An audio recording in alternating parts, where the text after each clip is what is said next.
नमस्कार दोस्तों, कैसे हो सभी।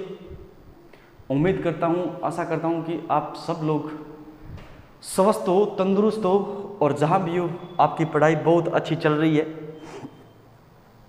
ठीक है, और आप सबको पता है पिछली क्लास में हमने प्रकाश वाला जो चैप्टर है उसको कंप्लीट कर लिया था।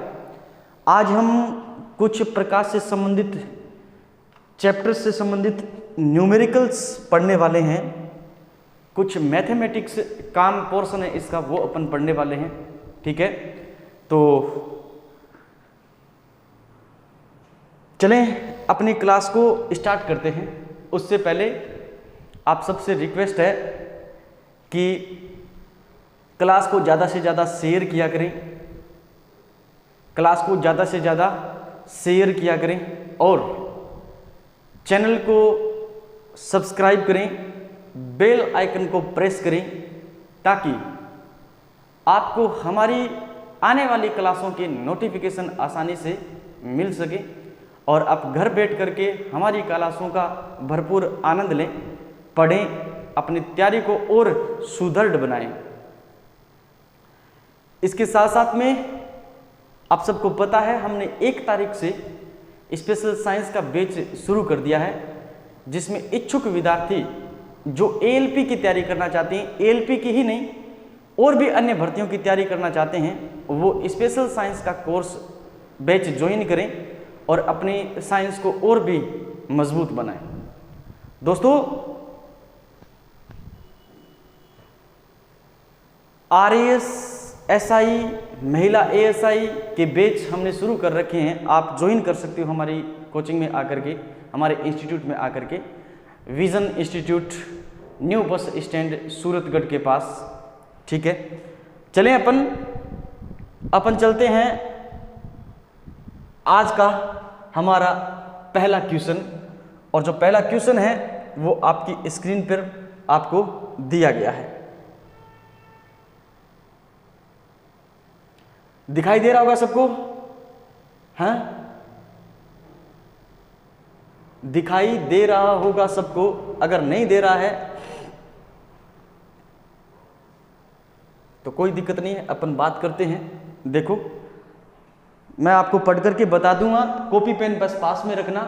अच्छी तरीके से आपको, बहुत ही अच्छी तरीके से आपको दिखाई दे रहा है, कोई दिक्कत नहीं है। चलो फिर चलते हैं अपन हमारे इस, देखो वायु में कोई प्रकाश किरण है, वायु में कोई प्रकाश किरण है, अपवर्तनांक √2 वाले माध्यम से वायु को पृथक करने वाले स्थान पर 45 डिग्री के कोण पर आपतित होती है। 45 डिग्री के कोण पर आपतित होती है।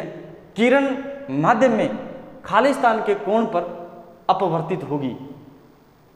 बहुत अच्छा लेवल का प्रश्न है। क्या कह रहा है कि वायु में कोई प्रकाश किरण अपवर्तनांक √2 वाले माध्यम से वायु को पृथक करना। मैं ये कह रहा हूं कि आपके पास में कोई 2 माध्यम है, मान लीजिए ये कोई 2 माध्यम है जिसमें एक वायु माध्यम है और अपन दूसरा कोई भी माध्यम ले सकते हैं, अन्य माध्यम है, अन्य माध्यम है यहां पर। और प्रकाश किरण वायु माध्यम से अपवर्तनांक √2 वाले माध्यम से वायु को पृथक करती है। यानी जब प्रकाश किरण यहां से यहां आ रही है तो ये दूसरे माध्यम में प्रवेश करेगी। इस माध्यम को √2 वाले माध्यम से वायु को क्या करती है? पृथक करती है। इसका मतलब जो अन्य माध्यम आपको दिया गया है उसका अपवर्तनांक दे दिया आपको कितना, म्यू का मान दे दिया कितना, √2। अपवर्तनांक म्यू का मान कितना दे दिया आपको? 2 दे दिया। समझ आया? ठीक है। करने वाली स्थान पर 45 डिग्री के कोण पर आपतित होती है। 45 डिग्री के कोण पर क्या होती है? आपतित होती है। किरण माध्यम में खाली स्थान के कोण पर अपवर्तित होगी। देखो, मैंने आपको बताया था कि जो अपवर्तनांक होते हैं उसको अपन म्यू से लिखते हैं और म्यू बराबर होता है साइन आई और याद रखना है साइन आर। ये मैंने आपको बताया था, गुरुजी आपने बताया था। कब? जब हमने पढ़ा था कि आपका जो अपवर्तन अपन पढ़ रहे थे तो उसमें आपका दूसरा नियम था अपवर्तन का, जिसे अपन स्नेल का नियम कहते हैं। और स्नेल का नियम कहता है कि आपतन कोण की ज्या और अपवर्तन कोण की ज्या का मान उसके माध्यम के अपवर्तनांक के क्या होता है, बराबर होता है। ये सीधा अपने पढ़ा था, किसमें पढ़ा था, अपवर्तन का दूसरा नियम। साइन यानी आपतन कोण आपको दे रखा है, कितना दे रखा है गुरुजी, 45 डिग्री दे रखा है। तो जो साइन 45 है, साइन 45 डिग्री और अपोन में अपवर्तन कोण आपको ज्ञात करना है, साइन आर आपको क्या करना है, ज्ञात करना है। और अंडरूट म्यू का मान दे रखा है आपको √2, अंडरूट क्या दे रखा है जी, 2 दे रखा है। समझ में आया नहीं आया आपको, समझ में आया। चलो अपन आगे बात करें। साइन आर हमें ज्ञात करना है, तो साइन आर को आप इस तरफ ले आओ, साइन आर को आप इस तरफ ले आओ और √2 उस तरफ जाएगा, तो साइन 45 के भाग में लग जाएगा क्या बताओ, √2। क्या लग जाएगा, √2 लग जाएगा। लगेगा या नहीं लगेगा, जी हाँ, √2 लग जाएगा। साइन 45 का जो मान है वो होता है 1/2। कितना होता है, 1/ कितना होता है बताओ, 2 होता है। 1/ कितना होता है बताओ, 2 होता है। तो 1/2 इसको अपन लिख सकते हैं 1/2 अपोन में क्या लिख सकते हैं, √2 लिख सकते हैं। लिख सकते हैं नहीं लिख सकते, √2 लिख सकते हैं या नहीं लिख सकते। अच्छा ठीक है, मैं 1/2, अच्छा इसको अपन ऊपर लेकर जाएंगे तो इसकी क्या लग जाएगा, गुणा में लग जाएगा। या फिर अपन एक काम और करते हैं, मैं इस 2 को कैसे लिख सकता हूं बताओ, इस 2 को मैं कैसे लिख सकता हूं, इस 2 को मैं लिख सकता हूं, कितना लिख सकता हूं, 1/√2 गुणा में 1/√2 लिख दें तो कोई दिक्कत नहीं है ना, कोई दिक्कत। हमारे पास में जो मान बनेगा वो बनेगा गुरुजी क्या, 1/√2 और गुणा में क्या बन गया, 1/√2 और ऊपर क्या है बताओ, ऊपर हमारे पास है √2 है। √2 और √2 से क्या हो जाएगा, √2 से √2 कैंसिल हो जाएगा। हमारे पास मान बच गया 1/√2, 1 क्या बच गया, √2 बच गया। 1/√2 इनमें से किसका मान है, तो आप कहोगे 1/√2 या √2 बचेगा बताओ, है ना, √2 बचेगा या 1/√2 बचेगा। 1/√2 किसका मान है, √30 का क्या है, सॉरी कोण जो है आपका 30 डिग्री का क्या रहेगा, मान रहेगा। किसका मान रहेगा, 30 डिग्री का मान रहेगा। इसका मतलब है जो आपका अपवर्तित कोण है वो कितना डिग्री आ गया गुरुजी, वो आ गया आपके पास में 30 डिग्री आ गया है। कितना डिग्री आ गया बताओ, 30 डिग्री आ गया है। क्या भाई समझ में आया, अगर समझ में नहीं आया तो दोबारा से देखो, कोई दिक्कत नहीं है, अपन इसको आराम से और करेंगे, इसको आराम से अपन और करेंगे। भी आपको दे रखा है, क्या दे रखा है आपको साइन आर जो है, देखो इधर 45 डिग्री दे रखा है, सॉरी साइन आई जो है वो 45 डिग्री दे रखा है। अपवर्तनांक आपको 2 डिग्री √2 दे रखा है और आपको साइन आर ज्ञात करना है। साइन आर ज्ञात करोगे अपन तो साइन 45 बटा क्या हो जाएगा, √2 हो जाएगा। साइन 45 बटा क्या हो जाएगा अभी, साइन आर हो जाएगा, साइन आर हो जाएगा, साइन 45 बटा, अब 45 का मान कितना होता है, 45 का मान कितना होता है, हाँ यहाँ गड़बड़ेशन हो रही है। 45 साइन 45 डिग्री का जो मान होता है वो होता है भी 1/√2। कितना होता है, 1/√2 होता है, हाँ ये सही है, 1/√2 होता है। और भाग में क्या है बताओ, ए भाग में है √2, क्या है, भाग में √2 है। ये √2 ऊपर जाएगा तो ये बन गया आपके पास में 1/√2 गुणा में 1 गुणा में क्या बन गया अभी, √2 बन गया, ठीक है ना। √2 और √2 को आप गुणा करोगे तो आपके पास में कितना आ गया, 1/2 आ गया, 1/2 आ गया। और 1/2 है वो किसका मान होता है, तो आप कहोगे 30 डिग्री का क्या होता है भाई, मान होता है। तो इसका सही उत्तर रहेगा आपका 30 डिग्री। कितना रहेगा, 30 डिग्री रहेगा। कंफ्यूज नहीं होना, थोड़ा सा मिसअंडरस्टैंडिंग मुझे भी हुई है, उसको सही कर लेना। क्या कि हमें जो अपवर्तनांक है वो हमारे लिए स्नेल के नियम के अनुसार म्यू बराबर क्या है, साइन आई अपोन में क्या है, साइन आर होता है। आपको साइन आई का मान कितना दे रखा है, 45 डिग्री दे रखा है, 45 डिग्री दे रखा है। आपको अपवर्तन कोण का मान पूछा है, किरण माध्यम में किस कोण से अपवर्तित होगी, तो आपको अपवर्तन कोण का क्या पूछा है, मान पूछा है। म्यू का मान आपको कितना दे रखा है, √2 दे रखा है ना। अब साइन आई अपोन में sine R, sine I upon में साइन आर, देखो आर को उधर ले जाओ, म्यू इधर आएगा, आर को अपने किधर ले जाना है, उधर ले जाना है, म्यू इधर आएगा, तो साइन 45 डिग्री अपोन √2, और साइन 45 डिग्री का मान होता है 1 अपोन √, कितना होता है, 2 होता है, 1 अपोन √2 और अपोन √2 को ऊपर ले जाओगे तो इसके क्या आएगा, गुणा में आएगा, √2 और √2 का गुणा करोगे तो आपके पास में कितना आएगा, 1/2 हमारे पास में ये आ जाएगा। और 1/2 जो है वो किसका मान होता है, √30 का क्या होता है जी, मान होता है, सॉरी आपका कोण 30 डिग्री का क्या होता है, मान होता है। किस कौन से कोण का, साइन 30 डिग्री का क्या होता है, मान होता है। क्या बात ये समझ में आई आपको? अगर समझ में आई तो फिर आगे चलते हैं आगे। और अगला जो हमारा प्रश्न है वो हमारे पास क्या है, देखो इधर, यदि दिखाई दे रहा है सबको, मुझमें तू है, तुझमें मैं,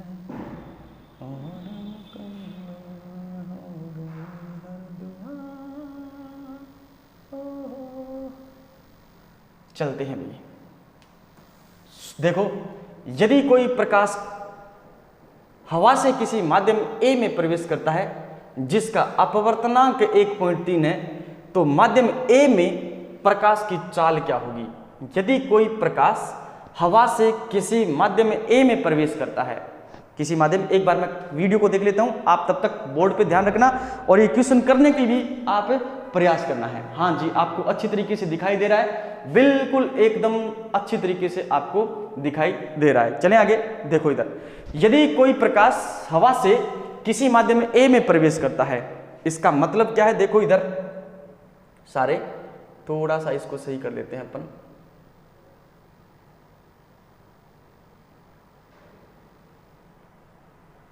टेढ़ा हो रहा है यार ये, अब सही है। देखो, यदि कोई प्रकाश हवा से किसी माध्यम ए में प्रवेश करता है, एक माध्यम से दूसरे माध्यम में प्रवेश कर रहा है जिसका अपवर्तनांक है 1.3, ठीक है, तो माध्यम ए में प्रकाश की चाल क्या होगी।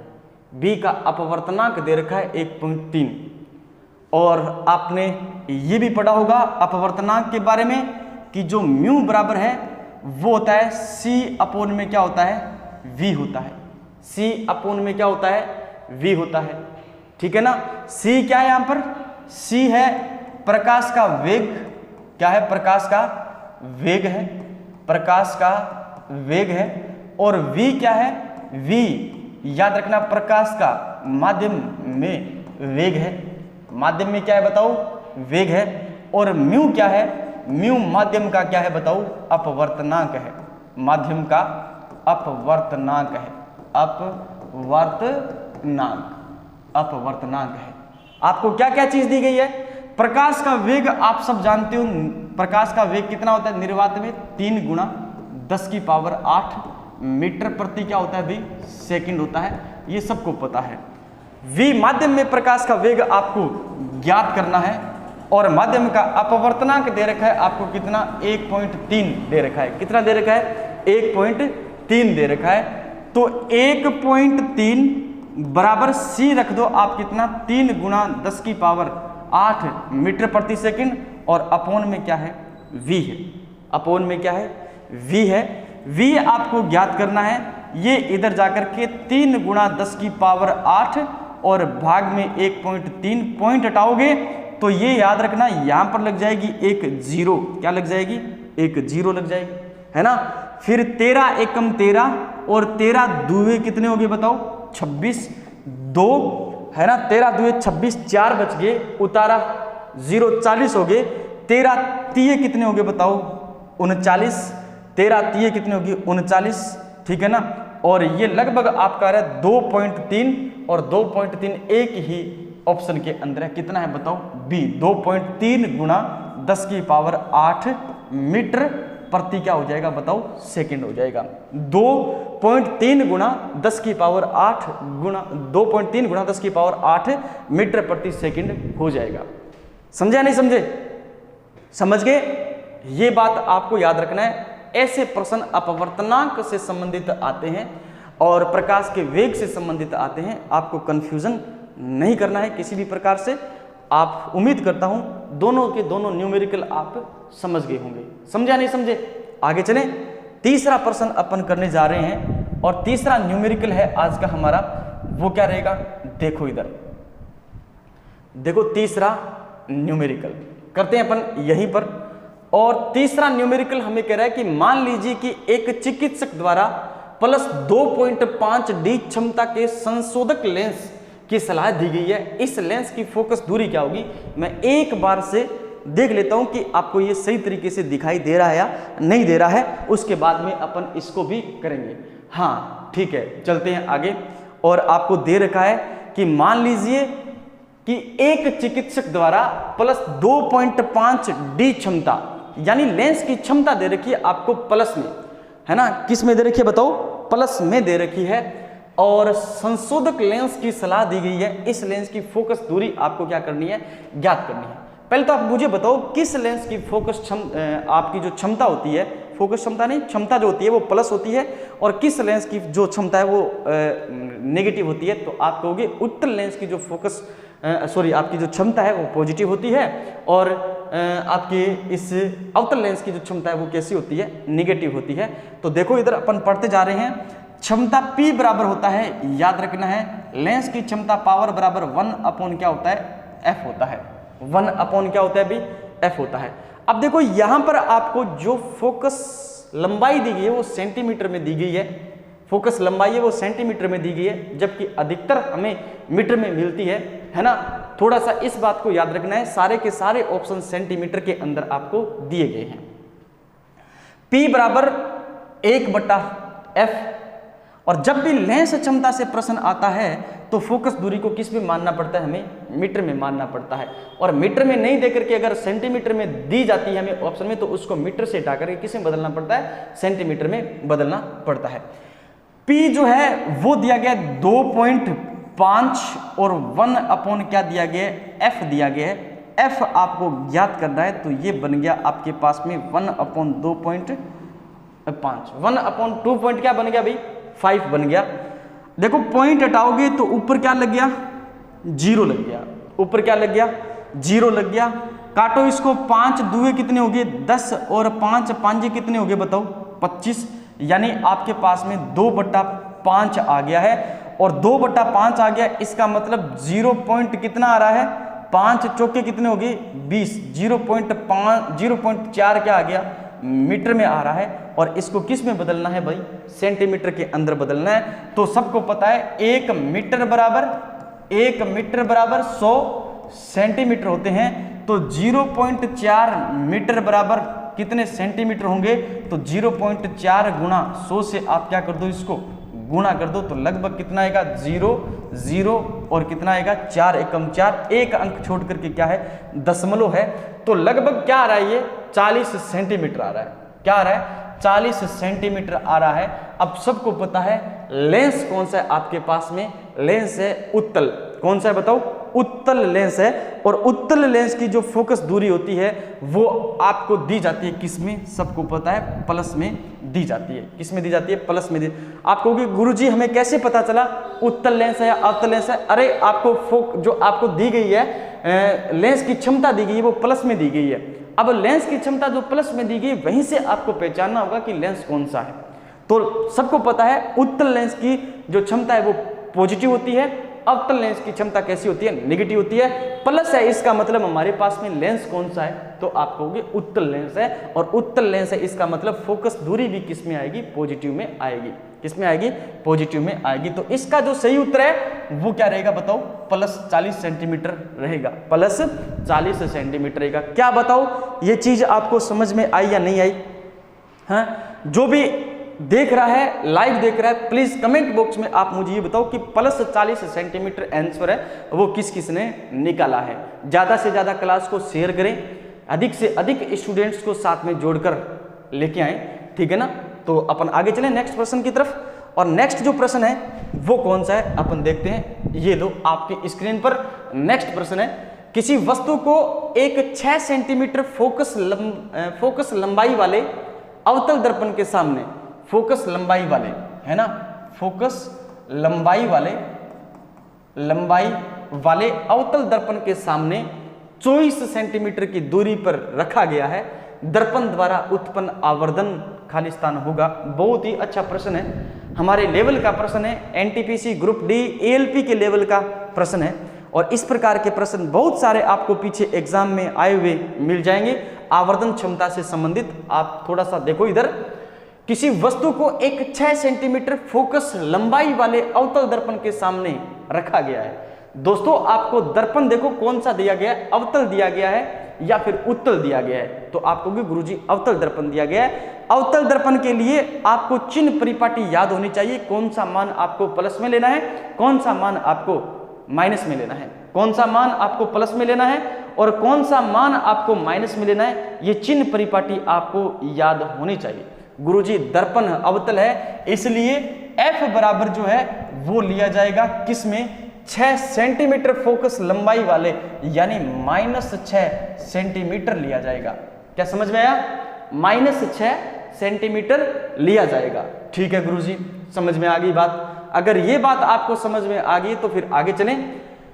सामने अवतल दर्पण के सामने 24 सेंटीमीटर की दूरी पर वस्तु को रखा गया है, इसका मतलब दर्पण के बाईं तरफ की सारी दूरियां किसमें होनी चाहिए, नेगेटिव होनी चाहिए। दर्पण के बाईं तरफ की सारी दूरियां कैसी होनी चाहिए, नेगेटिव होनी चाहिए। तो दर्पण के सामने 24 सेंटीमीटर की दूरी पर रखा गया, इसका मतलब वस्तु की दर्पण से दूरी यानी u जो है वो आपको 24 सेंटीमीटर प्रश्न में दे रखी है, लेकिन उसको कितना मानना है, -24 सेंटीमीटर मानना है। क्यों, क्योंकि दर्पण के बाईं तरफ की सारी दूरियां किस में ली जाती है, माइनस में ली जाती है। अब आपको इसका आवर्धन ज्ञात करना है। क्या ज्ञात करना है, आवर्धन ज्ञात करना है। और आवर्धन जब भी ज्ञात करते हो तो एक फॉर्मूला याद रखना, m बराबर -v अपॉन में क्या, u, और बराबर में याद रखना है HI/HO। ये संपूर्ण फॉर्मूला आपको क्या रखना है, याद रखना है। गुरुजी ये इतना फॉर्मूला, हाँ अगर आपको HI और HO दिया जाता है तो आप इस फॉर्मूले को यूज करोगे, और अगर HI/HO नहीं दिया जाता, केवल -v और u ही दिया जाता है, तो इतना ही फॉर्मूला आप क्या करोगे, यूज करोगे। तो इसमें से आपको मान कौन कौन से दे रखे हैं, इसमें से मान आपको दे रखे हैं कौन कौन से, इसमें मान आपको दे रखे हैं भाई, कौन कौन से मान इसमें दे रखे हैं आपको, एक तो u दे रखा है, एक f दे रखा है। गुरुजी v का तो मान नहीं दे रखा, और v का मान नहीं दे रखा, इसका मतलब आप किस सूत्र से निकालोगे, दर्पण है तो दर्पण सूत्र से आपको क्या निकालना है, v का मान निकालना है। v का मान निकालने के लिए आपके पास में दर्पण सूत्र है 1/f और बराबर में 1/u प्लस में क्या है, 1/v है, 1/ क्या है, v है। समझ में आई बात। अब इसमें आपके लिए f दे रखा है, इसमें u दे रखा है, v का मान हम इससे निकाल सकते हैं। f की जगह मान रख दो, क्या बताओ, 1/ माइनस का क्या है, 6 है, बराबर में u का मान रख दो माइनस, याद रखना 1/24 है, और याद रखना प्लस में क्या है, 1/v है। 1/v हमें इधर रख लो, ये इधर ले आओ, तो याद रखना है आपको,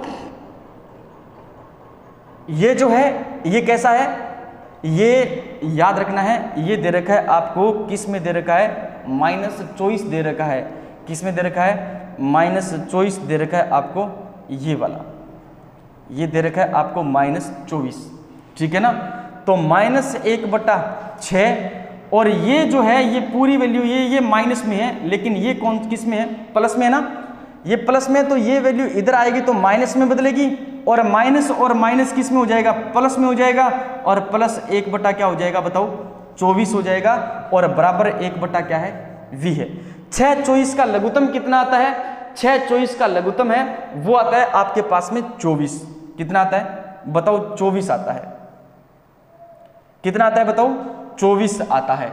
6/24 का लघुत्तम कितना आता है, 24 आता है। 24 लघुत्तम आया है आपके पास में, और 6 चौके कितने हो गए 24 माइनस का 4 और 24 एकम 24 यानी प्लस का 1 बराबर माइनस का कितना बच गया 3 बटा क्या बच गया आपके पास में 24, 3 एकम 3 और 3 8 कितने हो गए 24, यानी 1 बटा v बराबर माइनस 1 बटा 8 आया है। तो v बराबर में माइनस का क्या आ जाएगा 8 सेंटीमीटर आ जाएगा। आपके पास में v का मान आ गया माइनस 8 सेंटीमीटर। क्या आ गया माइनस 8 सेंटीमीटर आ गया। अब आपको केवल और केवल प्रश्न में इमेज की हाइट नहीं दे रखी, आपको ऑब्जेक्ट की हाइट नहीं दे रखी, आपको दोनों मान आपको नहीं दे रखा, इसलिए आप m बराबर माइनस में v अपॉन यू काम में लोगे और माइनस v अपॉन यू काम में लोगे तो m बराबर क्या है, m बराबर आपको v का मान कितना आ गया माइनस 8 आ गया। और प्रश्न में फॉर्मूले के साथ में माइनस आपको दे रखा है और इसके साथ साथ में आपके पास में किसका मान दे रखा है u का मान दे रखा है, माइनस का क्या दे रखा है 24 दे रखा है। माइनस से माइनस कैंसिल 8 एकम 8 और 8 ये क्या हो गए 24 हो गए और माइनस का कितना बच गया आपके पास में 1/3। तो m बराबर माइनस 1 क्या आ गया 3 आ गया। m बराबर कितना आ गया बताओ माइनस 1/3 आ गया। और माइनस 1/3 कौन से ऑप्शन में आपको दे रखा है गुरुजी, माइनस का 1/3 हमें पहले ऑप्शन में ही दे रखा है। बताओ क्या ये बात आपको समझ में आई या नहीं आई। अगर आई है तो ज़्यादा से ज़्यादा क्लास को शेयर करें, ज़्यादा से ज़्यादा क्लास को शेयर करें, चैनल को सब्सक्राइब करें और बेल आइकन को प्रेस करें ताकि इसी प्रकार के आने वाली वीडियो का आपको नोटिफिकेशन आसानी से मिल पाए। आगे क्वेश्चन करें। अगला क्वेश्चन अपन देखते हैं। अगर समझ में नहीं आया है तो क्लास को दोबारा से देखना। अगर आप उतार रहे हो साथ साथ में तो आपके पास में 10 सेकंड का टाइम है, जल्दी से उतारो फिर अपन आगे चलते हैं।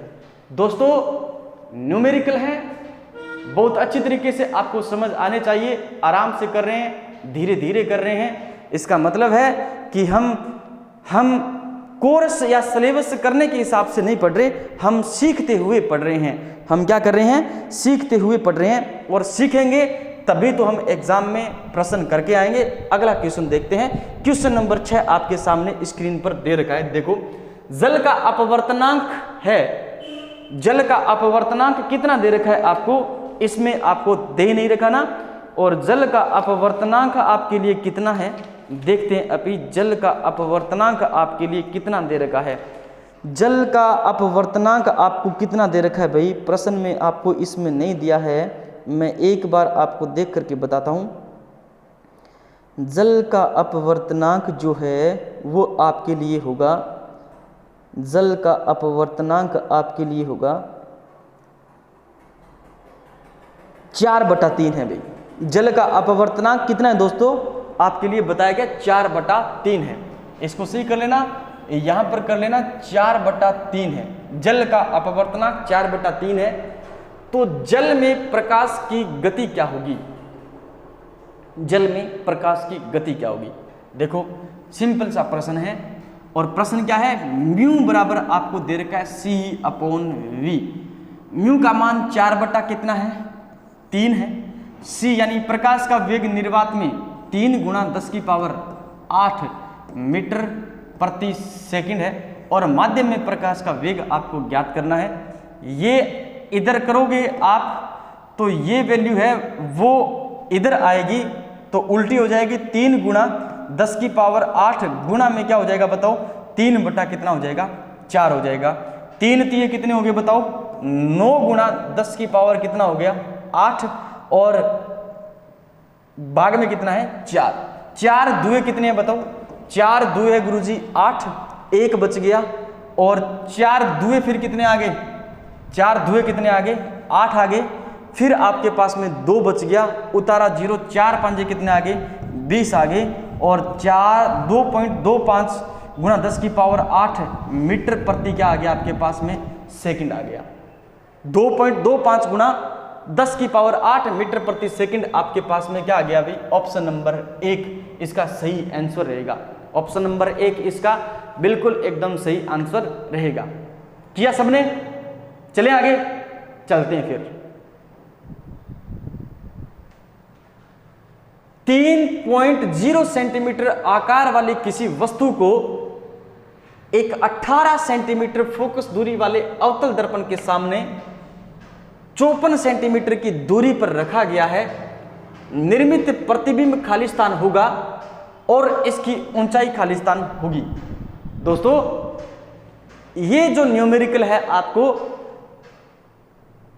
आना चाहिए, सारा नहीं तो आपको पहचानना तो आना चाहिए कि हमें कौन कौन सा मान इसके अंदर दे रखा है। देखो, वस्तु का आकार दे रखा है, इसका मतलब वस्तु की हाइट दे रखी है। वस्तु की क्या दे रखी है? हाइट दे रखी है।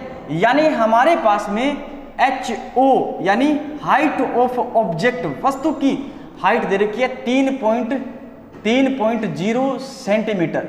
और सबको पता है मुख्य एक्स से ऊपर की तरफ सभी दूरी को अपन किस में लेते हैं? बताओ, पॉजिटिव लेते हैं। लेते या नहीं लेते? ठीक है ना। और क्या है?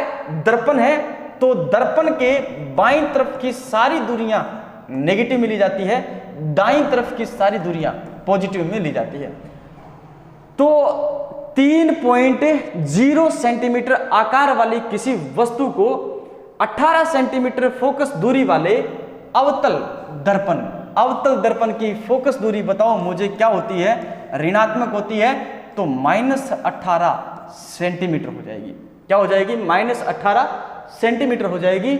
और दर्पण के सामने 54 सेंटीमीटर की दूरी पर रखी गई है। इसका मतलब दर्पण के सामने की तरफ बाईं तरफ रखी गई है।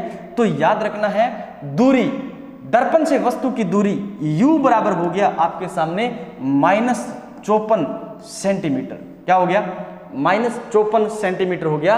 अब ये कह रहा है कि इसके द्वारा बना गया जो प्रतिबिंब है वो कैसा होगा, ठीक है ना, और इसकी ऊंचाई कैसी होगी। यानी प्रतिबिंब का आवर्धन आपको ज्ञात करना है। एक तो आपको ज्ञात करना है प्रतिबिंब कैसा होगा, उल्टा होगा या फिर सीधा होगा, वास्तविक होगा या फिर आभासी होगा। एक तो ये चीज आपको ज्ञात करनी है, और एक आपको ज्ञात करनी है दोस्तों प्रतिबिंब की ऊंचाई ज्ञात करनी है। यानी प्रतिबिंब का आवर्धन ज्ञात करना है। और आवर्धन ज्ञात करोगे तो मैंने आपको बताया था, यदि आवर्धन का मान क्या आ जाए? पॉजिटिव आ जाए, तो बनने वाला प्रतिबिंब कैसा होगा? आभासी होगा। और आभासी प्रतिबिंब हमेशा और हमेशा कैसा होता है? सीधा होता है। एक बात तो आप ये याद रखोगे। और यदि आवर्धन का मान आपके पास में क्या आ जाए? नेगेटिव आ जाए, इसका मतलब बनने वाला जो प्रतिबिंब है वो याद रखना है वास्तविक होगा। कैसा होगा? वास्तविक होगा। और याद रखना, वास्तविक प्रतिबिंब कैसा होता है? उल्टा होता है। वास्तविक प्रतिबिंब कैसा होता है? उल्टा होता है। ये समझ गए? अगर ये समझ गए तो फिर अपन आगे चलते हैं। समझा नहीं समझे? समझ गए ना। अब कहो कि गुरुजी हमें तो आवर्धन ज्ञात करने का फॉर्मूला बता दो। तो आवर्धन ज्ञात करने का फॉर्मूला m बराबर -v/u और बराबर में h इमेज यानी इमेज की हाइट बटा ऑब्जेक्ट यानी वस्तु की हाइट। ये चीज आपको दे रखी है, ठीक है ना। अब इनमें से आपको फॉर्मूले में क्या क्या चीज दे रखी है? ऑब्जेक्ट की हाइट दे रखी है ये वाली, F का मान दे रखा है -18 सेंटीमीटर, U का मान दे रखा है आपके पास में -34 सेंटीमीटर, लेकिन V आपके पास में नहीं है। और V निकालने के लिए किस पर जाना पड़ेगा? V निकालने के लिए हमें जाना पड़ेगा किस पर? दर्पण सूत्र पर जाना पड़ेगा। और दर्पण सूत्र है आपके पास में 1/F बराबर में 1/U प्लस में 1/V है। और F का मान कितना है? F का मान है आपके पास में -18, 1/18 हो जाएगा। और U का मान दे रखा है माइनस का 1/, है ना, 1/-54 दे रखा है। और प्लस में क्या दे रखा है आपको? 1/V दे रखा है।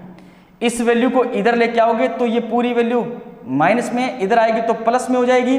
और सॉरी, प्लस में इधर आएगी तो माइनस में, तो -1/18।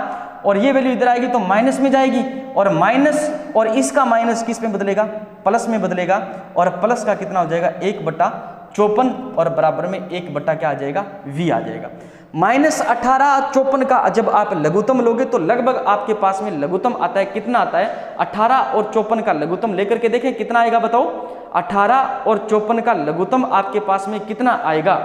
18 और 54 का लघुत्तम देखो कितना आ रहा है, अपन देखते हैं। 18 और 54 का लघुत्तम निकालते हैं तो 2 से जाएगा तो 9 बार 27 बार, फिर 3 से जाएगा 3 बार 9 बार, फिर 3 से जाएगा 1 बार और 3 बार, फिर 3 से जाएगा 1 बार। 9 तो ये 27 दूनी 54 आपके पास में क्या आ गया भाई? लघुत्तम आ गया। 54 क्या आ गया आपके पास में? लघुत्तम आ गया। 18 2 36, 18 तिये 54 माइनस के 3 और प्लस में 54 एकम 54 और 1 एकम 1, माइनस का क्या बच गया आपके पास में? 2 बटा कितना बच गया? 54 बच गया। 2 एकम 2 और 27 है ना, -1 बटा 27 ये किसके बराबर आ गया? 1 बटा v के बराबर आ गया। तो v बराबर कितना हो जाएगा? v बराबर हो जाएगा आपके पास में माइनस का क्या हो जाएगा बताओ? 27 सेंटीमीटर हो जाएगा। v बराबर -27 सेंटीमीटर हो जाएगा। अब इस फॉर्मूले में आप माइनस का क्या रखोगे? माइनस का 27, पूरे फॉर्मूले के साथ में माइनस है, ये भी लगाना नहीं भूले। u का मान आपको -54 दे रखा है, बराबर इमेज की हाइट आपको ज्ञात करनी है, ऑब्जेक्ट की हाइट आपको दे रखी है। 27 एकम 27, 27 दुए कितने हो गए? 54, माइनस से माइनस कैंसिल हो गया तो -1 बटा 2 बराबर में hi और अपोन में क्या है? 3 है। 3 एकम 3, 3 एकम 3 और 2 hi, 3 एकम 3 और 2 hi, ठीक है ना। और hi बराबर कितना हो जाएगा? इसको फिर अपन थोड़ा सा यहां पर करके देखें, ठीक है। इधर देखो, ये है आपके पास में -1 बटा 2 और बराबर में है कितना? hi अपोन में कितना है? 3 है। ये इधर आएगा तो कितना? माइनस का 3, 3 एकम 3 और ये उधर जाएगा तो 2hi है ना, 2hi। एक बार इसको 3 रख लो तो hi बराबर में कितना? hi बराबर में 3 बटा 2, तो 3 बटा 2 तो ये हो जाएगा लगभग 1.5 और 1.5 और -1.5 आएगा। -1.5 सेंटीमीटर आ रहा है, इसका मतलब माइनस है तो निशान क्या हो गया बताओ? प्रतिबिंब कैसा बना? उल्टा बना। उल्टा बना है, ये देखो मैंने यहां लिखा है, अगर m का मान नेगेटिव आ जाए तो प्रतिबिंब वास्तविक होगा और वास्तविक प्रतिबिंब हमेशा कैसा होता है? उल्टा होता है। तो इसका सही उत्तर रहेगा उल्टा 1.5 सेंटीमीटर, उल्टा 1.5 सेंटीमीटर। देखो भाई, उम्मीद करता हूं ये न्यूमेरिकल आपको बहुत अच्छी तरीके से समझ में आ गया है, ठीक है ना। तरीका समझ के करने का, कैसे करोगे? चलें आगे या उतारोगे? उतारोगे तो देखो भाई, मैंने सारा सिस्टम यहां तक मिक्स सा कर दिया है, आप दोबारा से वीडियो को देख लेना, ठीक है। नेक्स्ट चलते हैं अपन अगले क्वेश्चन पर, और क्वेश्चन नंबर 8 आपकी स्क्रीन पर आपको दिया गया है। इसको आप करके बताओ कि ये जो है ये किस प्रकार का प्रश्न आप हल कर सकते हो। आपको दिया गया 1.2 सेंटीमीटर ऊंचाई की एक वस्तु दी गई है और वस्तु दर्पण से 60 सेंटीमीटर की दूरी पर वास्तविक प्रतिबिंब पाने के लिए 20 सेंटीमीटर फोकसीकरण के अवतल दर्पण से 30 सेंटीमीटर पहले रखी हुई है। प्राप्त प्रतिबिंब की ऊंचाई क्या होगी? इसमें भी वही ज्ञात करना है आपको, प्रतिबिंब का आवर्धन ज्ञात करना है। और आवर्धन ज्ञात करने के लिए आप पहले क्वेश्चन में देखो आपको कौन कौन सा मान दिया गया है। क्वेश्चन में देखो आपको कौन कौन सा मान दिया गया है, और मान आपको दिया गया, पहचान लोगे आप। देखो, वस्तु की ऊंचाई दी गई है आपको दी गई है। वस्तु की क्या दी गई है बताओ? वस्तु की ऊंचाई दी गई है, और वस्तु की ऊंचाई को h बराबर लिखते हैं अपन। h ऑब्जेक्ट कितनी? 1.2 सेंटीमीटर, 1.2 सेंटीमीटर। और आप याद रखना है, वस्तु के दर्पण से 60 सेंटीमीटर की दूरी पर वास्तविक प्रतिबिंब पाने के लिए, प्रश्न को थोड़ा सा घुमाया गया है, 60 सेंटीमीटर की जो दूरी है वो वस्तु की दर्पण से दूरी नहीं दी गई है, वो दूरी दी गई है आपको दर्पण से प्रतिबिंब की। भी आप प्रतिबिंब को 60 सेंटीमीटर की दूरी पर आपको पाना है उस प्रतिबिंब को। तो याद रखना है, वस्तु से दर्पण से प्रतिबिंब की दूरी यानी v जो आपको दिया गया है वो आपको दिया गया है 60 सेंटीमीटर। क्योंकि आपको दर्पण कौन सा दिया गया है? एक वस्तु दर्पण से, कौन सा दर्पण है इसके अंदर? ये नहीं दिया, अवतल दर्पण है भाई। कौन सा दर्पण है? अवतल दर्पण है। तो जो 60 सेंटीमीटर है उसको आपको किस में लेना है? -60 सेंटीमीटर लेना है। किस में लेना है बताओ, -60 सेंटीमीटर लेना है, और उसको प्रतिबिंब पाने के लिए 20 सेंटीमीटर फोकसीकरण के लिए, है ना, यानी फोकस दूरी है वो आपको 20 सेंटीमीटर दी गई है अवतल दर्पण की, ये भी आपको माइनस में लेनी है, ठीक है ना, क्योंकि अवतल दर्पण की फोकस दूरी माइनस में ली जाती है। और आपको दिया गया है अवतल दर्पण से 30 सेंटीमीटर पहले वस्तु रखी गई है, इसका मतलब है u का मान आपको दे दिया गया है कितना, u का मान आपको दिया गया है 30 सेंटीमीटर, और याद रखना बाईं तरफ की सारी दूरियां माइनस में ली जाती है, तो ये हो गया आपका -30 सेंटीमीटर, ये चीज है। अब आपको v भी दिया गया है, आपको f भी दिया गया है, आपको u भी दिया गया है, आपको h भी दिया, h ऑब्जेक्ट भी दिया गया है। अब डायरेक्ट आपको आवर्धन क्षमता ज्ञात करनी है, तो आवर्धन क्षमता ज्ञात करने के लिए आप क्या कर सकते हो, आप कर सकते हो क्या चीज, देखो इधर m बराबर है आपके पास में -v/u बराबर में h object, sorry h image upon में h क्या है, ऑब्जेक्ट है, ये चीज है। v का मान कितना है, v का मान है माइनस, और माइनस का कितना है 60, अपॉन में माइनस का कितना है 30, और बराबर में hi, ये आपको ज्ञात करना है। h ऑब्जेक्ट आपको दे रखा है, कितना दे रखा है, h ऑब्जेक्ट ये दे रखा है 1.2 दे रखा है। 30 दुए कितने हो गए बताओ, 60, 30 दुए कितने हो गए, 60 हो गए, है ना, 30 दुए हो गए 60, माइनस से माइनस कैंसिल, तो -2 बराबर -2 बराबर में hi बटा 1.2 है। hi को उधर रख लो, ये इसके साथ में गुना होगा, तो 2 दुए 4 और 2 एकम 2, यानी -2.4 सेंटीमीटर क्या आ रही है, हाइट आ रही है। किसकी हाइट आ रही है, -2.4 सेंटीमीटर हाइट आ रही है, किसकी, वस्तु की हाइट आ रही है। उम्मीद करता हूं ये भी आपको अच्छी तरीके से समझ में आ गया होगा। तो दोस्तों कुछ एक न्यूमेरिकल्स और बच जाते हैं, वो अपन नेक्स्ट क्लास में करेंगे। आज के लिए आपके लिए इतना ही, और दोस्तों ज़्यादा से ज़्यादा क्लास को शेयर करना है, ज़्यादा से ज़्यादा सब्सक्राइब करना है यूट्यूब चैनल को, और इसके साथ साथ में अगर किसी भी प्रकार से न्यूमेरिकल से संबंधित आपको प्रॉब्लम आ रही है तो कमेंट बॉक्स में अपना कमेंट अवश्य करें। पहले वाला प्रश्न है, पहला प्रश्न है, उसमें थोड़ा सा मुझे भी थोड़ा सा डाउट हो गया था, कोई दिक्कत नहीं, उसको मैंने दोबारा करवा दिया है, उसको सही तरीके से देख लेना। और इसके अलावा कोई और प्रश्न में डाउट है तो भी आप कमेंट बॉक्स में कमेंट करना। इसके जो बच गए प्रश्न है वो देखते हैं, कल करते हैं या फिर कल नया टॉपिक स्टार्ट करते हैं। और दोस्तों इसके साथ साथ में अगर आपको इस मैट्रिक की PDF चाहिए तो आपको GK by Ajay sir, GK by Ajay sir, AJAY Ajay sir Telegram channel को ज्वाइन करना है, और इस पर आपको जो भी मैट्रिक क्लास में करवाया जाता है उसकी PDF प्रोवाइड करवाई जाती है। ठीक है ना दोस्तों, मिलते हैं कल फिर अपन इसी समय अपने इस YouTube चैनल पर। तब तक के लिए जय हिंद दोस्तों।